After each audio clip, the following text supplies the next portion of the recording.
আজকে যারা মায়া কান্না করছেন ভারতের সেই সমস্ত মানুষগুলোর বিবেকের কাছে প্রশ্ন রাখতে চাই, ফেলানি যখন মারা কাঁটাতারে ঝুলে এবং আমার ভাইয়েরা যখন বর্ডারে নৃশংসভাবে খুন হয় বিএসএফ এর হাতে, তখন কোনো প্রতিবাদ দেখি না। বাংলাদেশের মানুষ নিজের ভালো নিজে খুবই ভালো বোঝে। বাংলাদেশের মানুষ কোনো অবস্থাতেই অন্যের প্ররোচনায় অথবা কোনো অডিও ভিডিওর মাধ্যমে সত্যিকার অর্থে বাংলাদেশের মানুষকে বিপদগামী করা যাবে না। আজকে কলকাতাতে আমাদের ডেপুটি হাই কমিশনে সামনে যে বিক্ষোভ এবং বাংলাদেশের পতাকা অথবা বাংলাদেশের অন্তর্বর্তীকালীন সরকারের প্রধান উপদেষ্টা সম্পর্কে যে কুৎসা এবং কুরুচিপূর্ণ আচরণ করা হয়, সেটি কোন অবস্থাতে কোন গণতন্ত্রে লেখা আছে? সানবিট সব দিবে সামাল। সানবিট ম্যাজিক প্রেস ডিশওয়াশিং এর মাথা ঘোরানো সলিউশন। ব্রিটিশরাও চেষ্টা করেছিল, হয়নি। অনেক স্বৈরাচার দেশে আসছে গেছে, কিন্তু স্বৈরাচার কিভাবে চলে গেছে সেটি দেখেছে। কাজেই মনে রাখতে হবে, আমরা ফেলানি যখন কাঁটাতারে ঝুলছিল তখন আমরা কোনো প্রতিবাদ দেখি নাই। আজকে যারা মায়া কান্না করছেন ভারতের সেই সমস্ত মানুষগুলোর বিবেকের কাছে প্রশ্ন রাখতে চাই, ফেলানি যখন মারা কাঁটাতারে ঝুলে এবং আমার ভাইয়েরা যখন বর্ডারে নৃশংসভাবে খুন হয় বিএসএফ এর হাতে, তখন কোনো প্রতিবাদ দেখি না। আর আমাদের এখানে কোনো কথা নাই, বার্তা নাই। চিন্ময়কে গ্রেফতার নিয়ে বাংলাদেশে যে বিশৃঙ্খলা সৃষ্টি করার প্রচেষ্টা করা হয়েছে, বাংলাদেশের মানুষকে সাধুবাদ জানাতে হবে। রাজবাড়িতে সাম্প্রদায়িক সম্প্রীতি নষ্ট করার চেষ্টা করা হয়েছিল, কিন্তু বাংলাদেশের মানুষ সেই ষড়যন্ত্রে পা দেয়নি।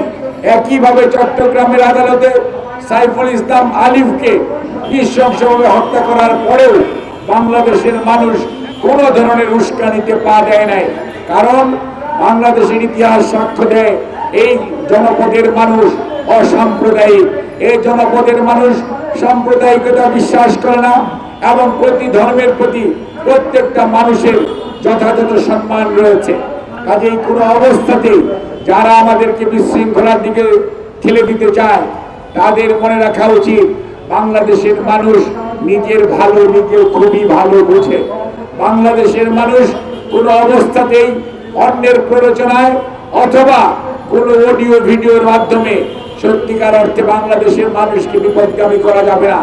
সেটির উৎকৃষ্ট উদাহরণ যদি আজকে প্রায় 3 সপ্তাহ হতে চলল, 3 সপ্তাহে বাংলাদেশের মানুষের আচরণ, বাংলাদেশের মানুষের মনের ভাষা বোঝার চেষ্টা করেন। আজকে কলকাতাতে আমাদের ডেপুটি হাই কমিশনে সামনে যে বিক্ষোভ এবং বাংলাদেশের পতাকা অথবা বাংলাদেশের অন্তর্বর্তীকালীন সরকারের প্রধান উপদেষ্টা সম্পর্কে যে কুৎসা এবং কুরুচিপূর্ণ আচরণ করা হয়, সেটি কোন অবস্থাতে কোন গণতন্ত্রে লেখা আছে?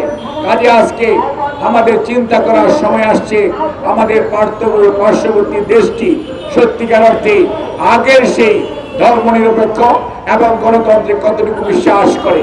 কাজে আমাদের মনে রাখতে হবে, আমরা যারা এই জনপদের মানুষ, আমরা যারা আজকে উপস্থিত, যারা এখানে নাই, আমাদের একটাই পরিচয়, আমরা বাংলাদেশি। আমরা পাহাড়ের মানুষও না, সমতলের মানুষও না, আমরা সবাই ভূখণ্ডের মানুষ, আমরা বাংলাদেশি।